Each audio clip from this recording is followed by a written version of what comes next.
Aí, vamos lá. Pode falar. E- Então, como o senhor disse na aula anterior, eu tenho na minha comunidade uma pessoa que ela é católica, frequenta assiduamente as missas, participa e tudo mais. O marido também, mas a gente nem sabe muito bem, não consegue entender muito por que que ele não quer casar, assumir o Sim, matrimônio, né? igual aqui também, né? Nesse caso, então, dela, ela já é batizada, as crianças dela também, eles têm duas filhas, é batizada, tudo, já Uhum. tem uma, tem até a primeira comunhão já. Pode se pedir, então, essa Pode, exceção para ela? ela pode procurar o pároco, conversar com ele e pedir a dispensa, porque Ah, ela manifesta o desejo de contrair o matrimônio, mas se uma das partes se nega, ela não pode ser privada de receber o sacramento porque o outro não quer. Então, essa união que ele já tem, uma união, ele já tem, considerando que eles já têm essa união estável, uma das partes não pode ser privada de receber o sacramento da Eucaristia, porque o outro não manifesta o desejo de querer receber o sacramento do matrimônio. E não há nada, sendo deixar claro que nesse caso vai dar a dispensa quando não se tem. Isso é importante falar, tá, gente? Porque não é qualquer caso assim, não, que aí todo mundo vai sair pedindo dispensa para o padre. Quando quando não se tem nenhum impedimento canônico, tá? É importante sim. deixar isso claro. O caso aqui da minha crismanda não tinha nenhum impedimento canônico. O que que nós chamamos de impedimento canônico? É quando existe alguma situação que, de fato, é, impede que o sacramento do matrimônio seja celebrado. Por exemplo, dada a impotência de um dos dois, não é? Então eles não podem, não pode ser admitido o sacramento do matrimônio. Ou um já foi, ou ela já foi casado, uma série de questões que aí vão considerar um impedimento canônico. Não tem impedimento canônico, nada que aquele homem e aquela mulher recebam o sacramento do matrimônio. Ele, por uma certa birra, ignorância, por algum motivo, não quer receber de maneira alguma, ela fica dispensada de comungar, mas isso precisa ser muito bem esclarecido com o pároco para que ele então justifique e o bispo então emita uma dispensa, que é uma autoridade eclesiástica para que ela possa comungar. E ali, é claro, vai ser sugerido depois uma catequese, né, junto com a pastoral familiar, quem sabe conscientizá-lo, né? De repente ele pode fazer um encontro de casais com Cristo, algum encontro voltado para casais, uma reflexão sobre o matrimônio, para que ali ele possa amadurecer e entender de fato, né, a importância de um sacramento do matrimônio, já vivem juntos, né, que eles têm uma bênção de Deus, né, do contrário, eles se caracterizam, né, uma situação de pecado, uma situação que fere, né, uma união que não tem a bênção de Deus, né, O certo? diácono, essa autorização vem por escrito? O bispo. Sim, é dado assim, o pároco recebe e ele então, não precisa ser dado aos noivos, não. O pároco recebendo, ele então comunica e ele então tem a permissão dada, ele vai comunicar aquela autoridade, aquela permissão a um dos dois para que eles então possam receber o sacramento. Sendo que nem Arquivado, sempre. arquivado no processo, né? Sim, Isso sim, deve ser sim. arquivado no processo para Isso. justificar o porquê, não é isso? Exatamente.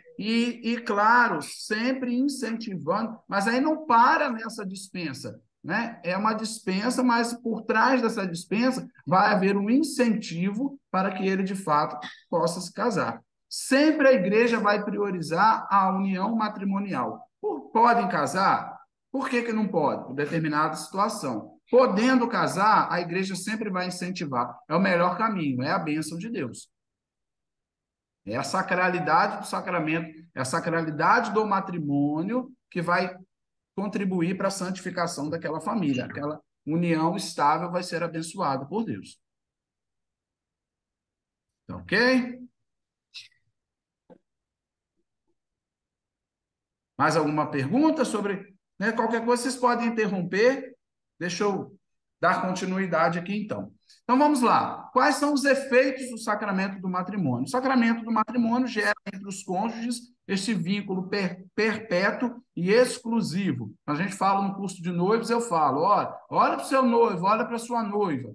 Você tem certeza que é com ele que você quer casar? É para a vida toda, não é? Então a gente precisa ter consciência disso, né? É para a vida toda. Então, uma união perpétua, exclusiva, o próprio Deus vai selar o consenso dos esposos. Portanto, o matrimônio concluído e consumado entre os batizados jamais pode ser dissolvido.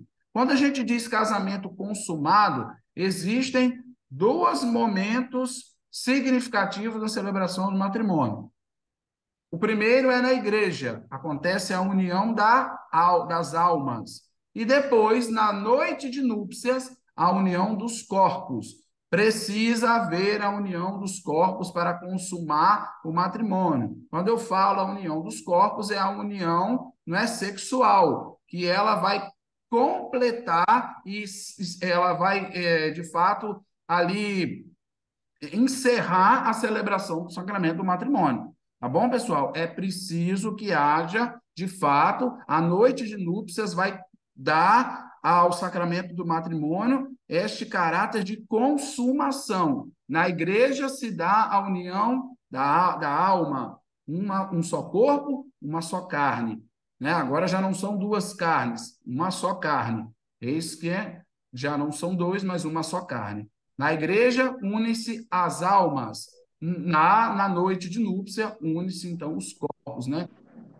O casamento é consumado com aquela união íntima, a relação Medi- dos Mediante casais. essas duas condições, né? Sim, sim, isso, né? O sacramento do matrimônio, portanto, né? Falar de uma maneira bem clara aqui. Lá na noite de núpcias, a cama do casal é também um altar, onde é celebrado o sacramento do matrimônio, a união íntima, a relação sexual entre o homem e a mulher, na noite de núpcias, vai dar ao sacramento do matrimônio esse caráter de concluído e consumado. Certo, pessoal? Além disso, Já tem. a infertilidade sem um prévio conhecimento, né, de dos Tem. cônjuges, ela é critério para nulidade posterior, Pode se tornar sim. Sim. Tendo. mesmo não sendo de conhecimento anterior. A pessoa não escondeu, ela descobriu isso posteriormente ao É, casamento. então, aí isso precisa ser analisado, e a igreja vai, de fato, analisar. Eu não vou aqui dar uma resposta, não é? Porque isso aí compete muito à questão jurídica da igreja, e eu precisava consultar mais profundamente no Código de Direito Canônico para te dar uma resposta mais exata quanto a isso. Mas o fato da infertilidade já é uma das questões, porque fere justamente o princípio do matrimônio. O princípio do matrimônio, com a finalidade, o fim do matrimônio, bem dos cônjuges é a procriação, a prole. Uma vez que acontece tem a infecundidade, a impotência, isso também caracteriza aí uma situação de tornar o sacramento, o rito, inválido.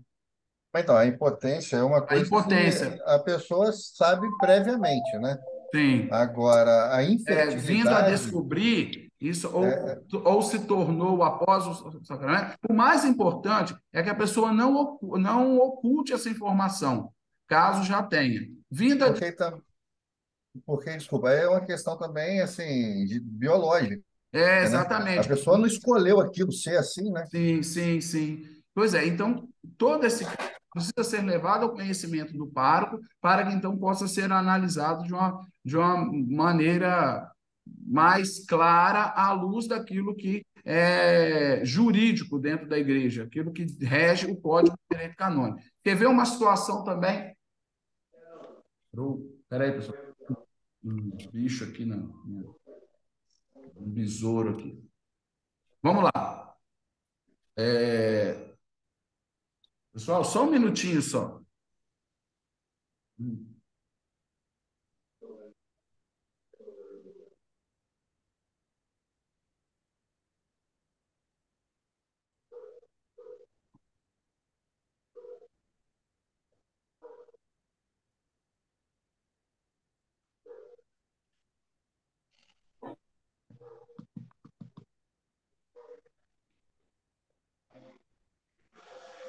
Voltamos. Pessoal, uma outra. Ai, Jesus, eu tenho esqueci de falar agora. Vou lembrar. Vamos lá.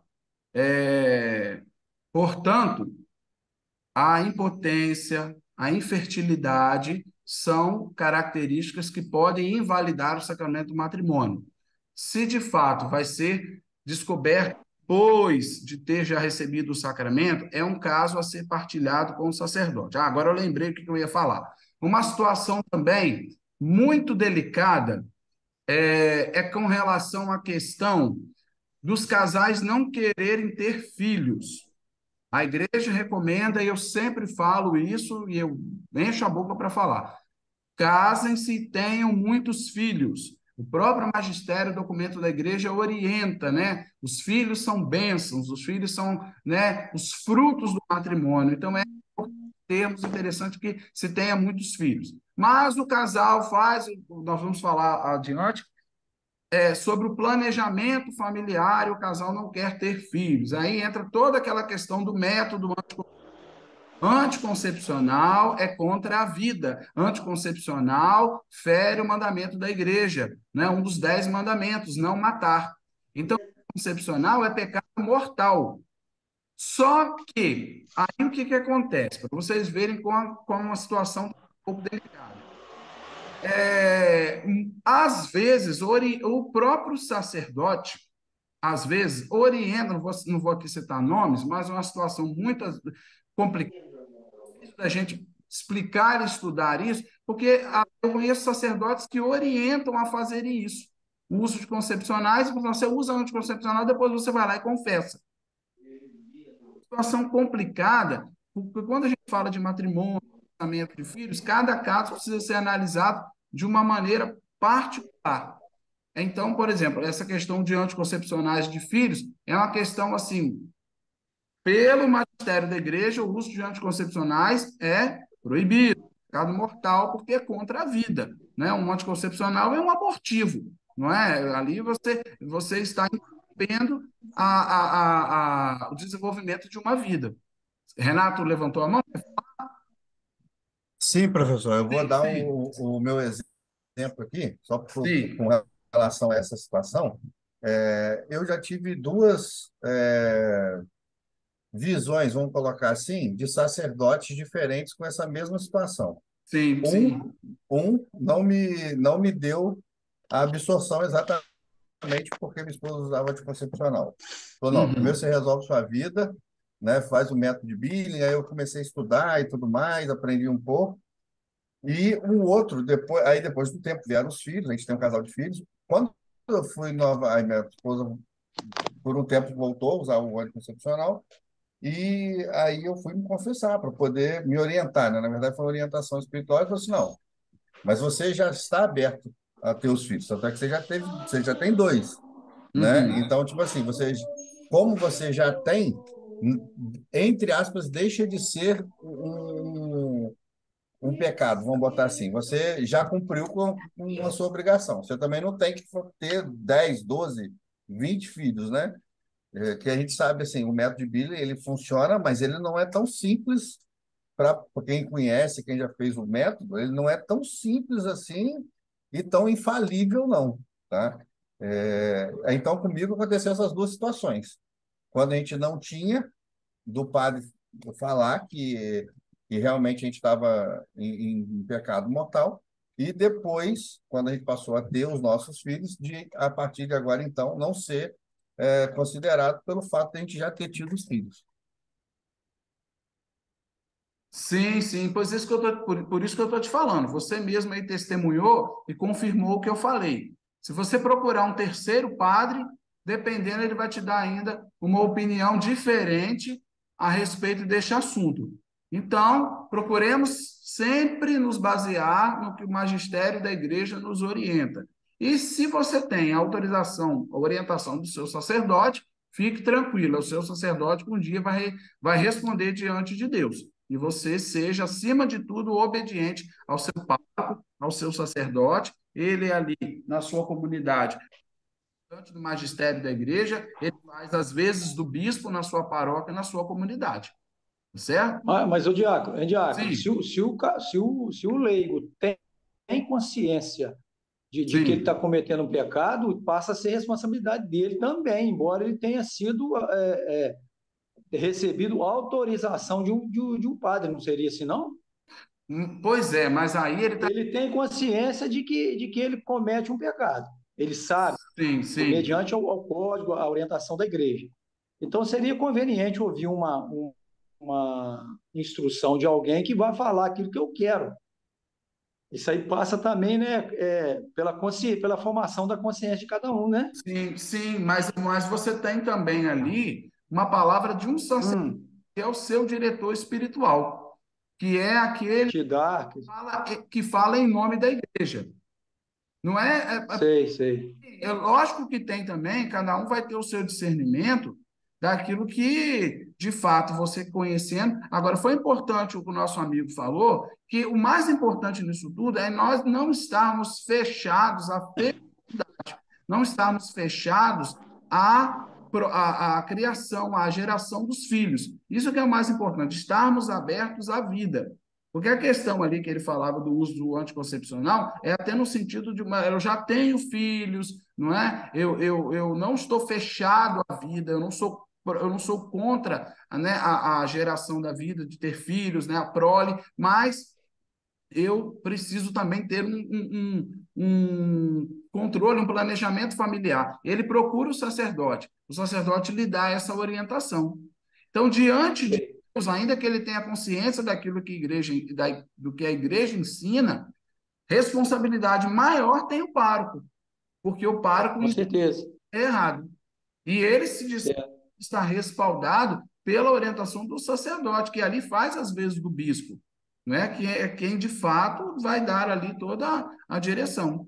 E acima de, né, a nós fica a obediência ao sacerdote sempre em primeiro lugar, certo? Certo, certo.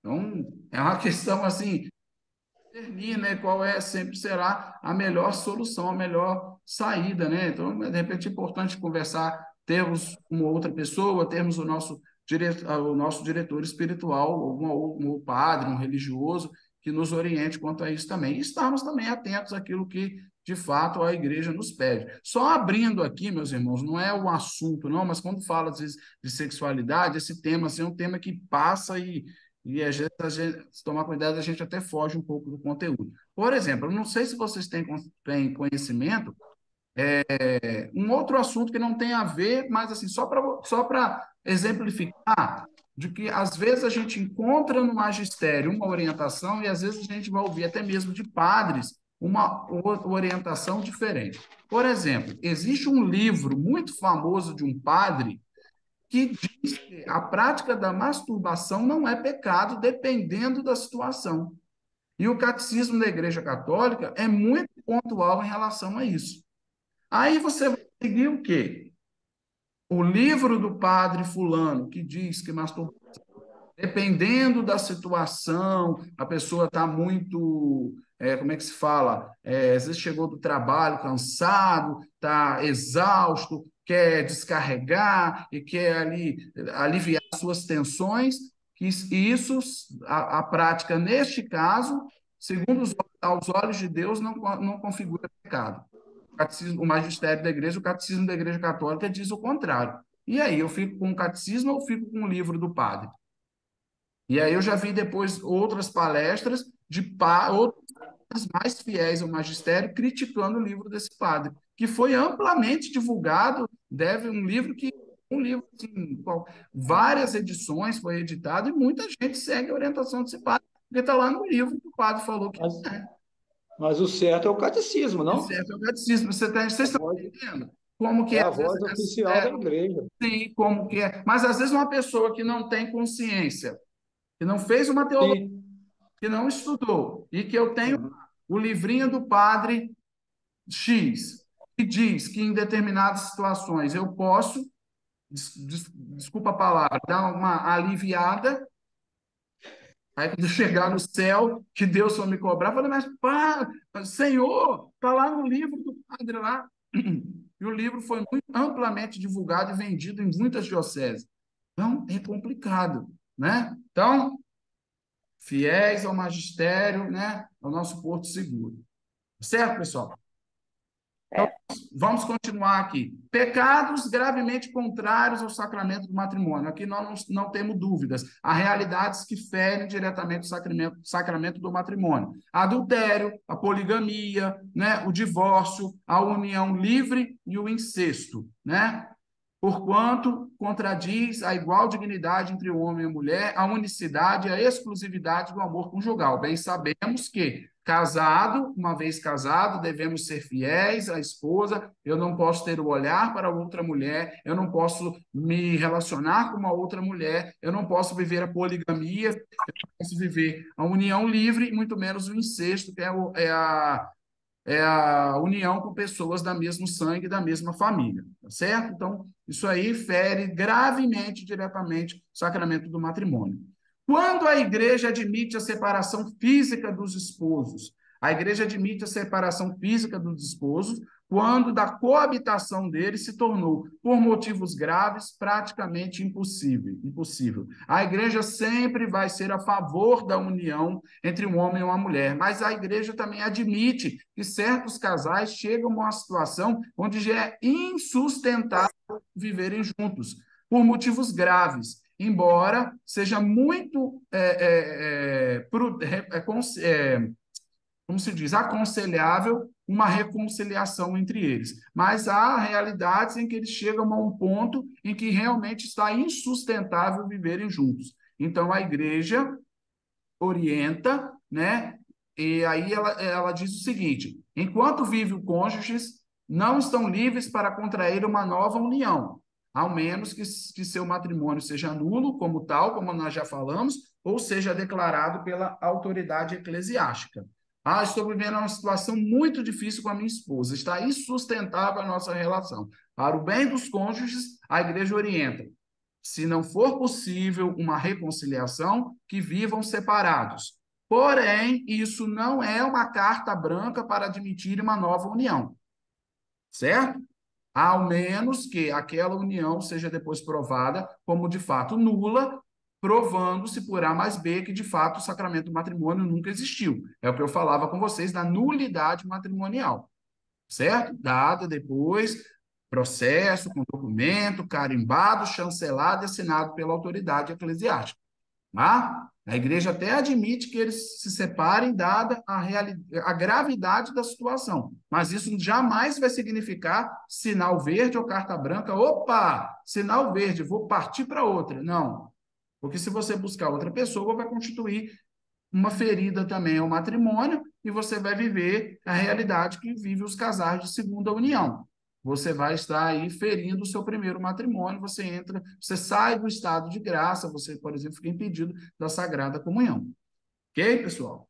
Mas a igreja também não vai fechar os olhos para a realidade, muitas vezes, da agressão verbal, agressão física, sobretudo a mulher hoje, que é vítima de tantos tipos de violência moral, física, psicológica, espiritual, agressão. Estamos vendo aí a realidade do feminicídio. Então, a igreja também, não, vocês foram casados, você tem que ficar ali apanhando, sofrendo a vida toda na mão daquele inconsequente, daquele responsável. Não, a igreja também é mãe e sabe viver tudo isso, em compreender todas as realidades. Porém, não significa carta branca para assumir uma nova relação.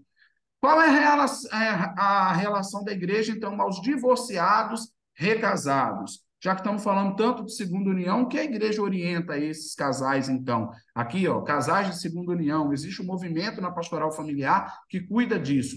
Fiel ao Senhor, a igreja não pode reconhecer como matrimônio a união dos divorciados, evidente. Se alguém repudia sua mulher e se casa com outra, é adúltero com respeito à primeira. E se a mulher repudia seu marido e se casa com outro, ela é adúltera. Isso está no Evangelho. Marcos, capítulo 10, versículo 11 e 12. Foi o próprio Jesus que falou. Isso saiu da boca de Jesus. Para com eles, a igreja tem uma atenta solicitude, convidando-os a uma vida de fé, de oração, obra de caridade, a educação cristã dos filhos. mas eles não podem receber a absolvição sacramental e nem se aproximar da comunhão eucarística, nem exercer certas responsabilidades eclesiais, enquanto perdurar essa situação que objetivamente contraria a lei de Deus. Ok? Casais de segunda união são chamados à fé, à oração, são chamados à obra de caridade e à educação dos filhos, a viver de modo cristão, mas são aí impedidos de receber a absolvição enquanto perdurar esta situação, mas que sejam também acolhidos, né, como imagem e semelhança de Deus. Aí aqui nós vamos ver que a igreja, a família cristã é chamada de igreja doméstica, que manifesta e realiza a natureza da comunhão com a igreja familiar. Vou adiantar aqui um pouquinho, vocês têm esse material, podem ler depois com calma. A validade do matrimônio. Diferente de outros casamentos, protagonistas da aliança matrimonial são os próprios noivos, que se conferem mutuamente o sacramento do matrimônio, expressando diante da igreja o seu consentimento, né? A igreja, então, vai receber da igreja a bênção, a presença do ministro na igreja, padre, bispo ou diácono, né? Vai ali confirmar, vai testemunhar, né? É um casamento que é também uma realidade eclesial. Para a validade do casamento, é necessário que a celebração seja pública diante de um sacerdote ou de um diácono que assiste a celebração, acolhendo o consentimento em nome da igreja. Um detalhe importante aqui: casamento, sacramento do matrimônio, só pode ser celebrado dentro de uma igreja, tá bom? Casamento católico não pode ser celebrado na fazenda, na piscina, no clube, tá? Precisa ser celebrado dentro de um templo religioso, uma paróquia, ok? Ô, Diaco, Sim. mas isso é uma orientação da nossa diocese ou é uma orientação da Igreja Católica? Então, existe essa Porque quando orientação. é famoso, pode, né? Quando tem dinheiro e é Pois famoso, pode. é. Então, essa é uma orientação da igreja e a nossa diocese a acolheu. Eu já participei de um casamento no estado de São Paulo, o casamento foi celebrado em um sítio com um padre, validamente. O casamento foi celebrado no mesmo lugar da festa. Celebrou-se o casamento, do lado já estava a mesa com os convidados e o bolo, tudo pronto. Pela igreja, validamente, isso não, o Código de Direito Canônico diz que o casamento deve ser celebrado dentro de um templo, tá? Isso não invalida o sacramento, não, tá? Mas é a orientação da nossa diocese e a orientação da igreja que seja celebrado dentro de um templo religioso. Bom? E aqui, já deixa eu adiantar, vai falar também um pouquinho o nosso estudo sobre a comunhão de vida, né? Os esposos realizam duplo fim no matrimônio, eu já falei, o bem dos esposos, né? O bem dos cônjuges é a transmissão da vida, fidelidade conjugal, a essência do verdadeiro matrimônio é o amor conjugal, aí vem também a questão do planejamento familiar, que vai adotar uma regulação da fertilidade. Olha o que nós falamos aqui. A Igreja Católica orienta a ovulação, o método de Billings, não é? Para o planejamento familiar, está na Humanae Vitae. Ah, e também Ô, Diaco, tem. só para mim abrir um adendo aí, é que o Renato comentou aí sobre o casamento fora da igreja, né? Famoso pode. Eu, eu convivi com uma situação quando eu morava no Rio. Eu acho interessante a gente comentar sobre isso. Eu era participativo lá na Rádio Catedral. Quando eu ia para o trabalho, eu ficava escutando a Rádio